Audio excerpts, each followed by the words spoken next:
నమస్కారం. పురాణ శ్రవణం అనే కార్యక్రమానికి స్వాగతం సుస్వాగతం. ముందుగా విఘ్నేశ్వర ప్రార్థన. ఓం శుక్లాంబరధరం విష్ణుం శశివర్ణం చతుర్భుజం ప్రసన్నవదనం ధ్యాయేత్ సర్వవిఘ్నోపశాంతే.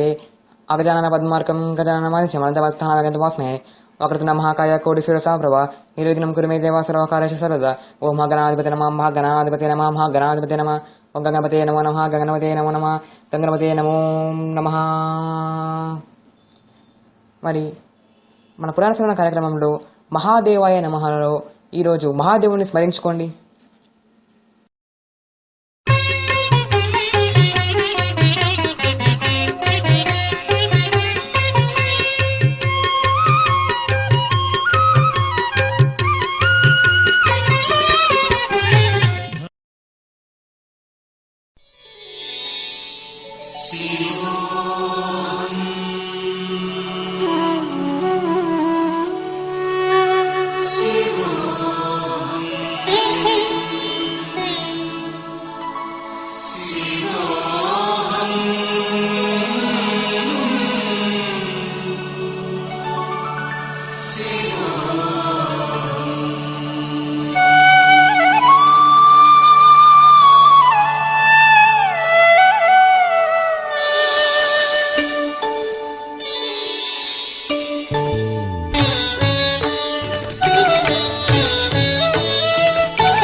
మనోబుద్ధ్యహంకార చిత్తాని నాహం న చ శ్రోత్ర జిహ్వే న చ ఘ్రాణ నేత్రే.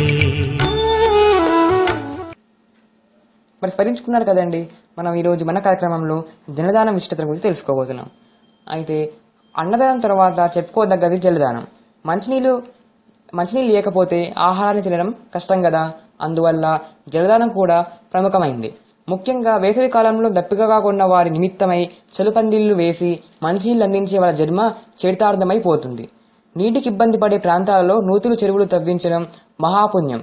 ఆ నుయ్యి గాని చెరువు గాని ఎంత వైశాల్యంలో తవ్వబడుతుందో అన్ని జన్మల పాపం అది త్రవ్వబడుతుండగానే నశిస్తుంది. ఎన్నాళ్ళు జనోపయోగకరంగా ఉంటుందో అన్నాళ్ళు స్వర్గంలో ఉంటాడా యజమాని. తటాకం త్రవ్వనది లగాయతు కాలం చేసే వరకు గల ఆయువున్నన్ని వాళ్ళు నిత్యాగ్నిహోత్రం చేసిన పుణ్యం కలుగుతుంది. ఎండాకాలం వానాకాలం అనుకోకుండా అన్ని ఋతువులలోనూ కొడతబడిన నీళ్లతో నిండి ఉండే చెరువును త్రవ్వించిన యజమాని అశ్వమేధం యాగం అతిరాత్రకత్తు చేసినంత పుణ్యం లభిస్తుంది. కాబట్టి ఏ దానం చేసినా చేయకపోయినా అన్నదానం జలదానం మాత్రం తప్పనిసరిగా చేయవలెను.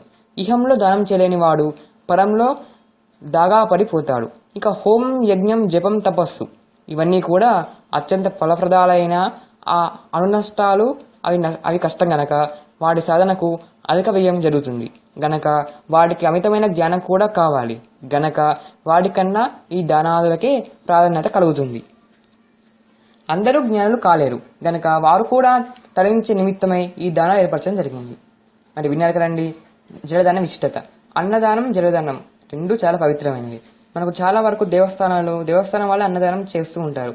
అన్నదానంతో పాటు నీళ్లు కూడా ఇస్తూ ఉంటారు. అంటే అన్నదానం, జలదానం రెండు అయిపోతున్నాయి. కాబట్టి మీరు కూడా వీలైతే అన్నదానం, జలదానం చేయించుకోండి. పుణ్యాన్ని లభించేటట్టుగా చేయండి. అలాగే మన నేటి కార్యక్రమంలో జలదానం విషయం గురించి తెలుసుకున్నాం కదా. ఆ తర్వాత కార్యక్రమంలో ద్రాక్షారామం గురించి విజయ ఉంటారు కదా. అసలు దక్షిణ కాశీగా ద్రాక్షారామం ఎలా అయిందో తర్వాత కార్యక్రమం తెలుసుకుందాం. అంతవరకు నమస్కారం.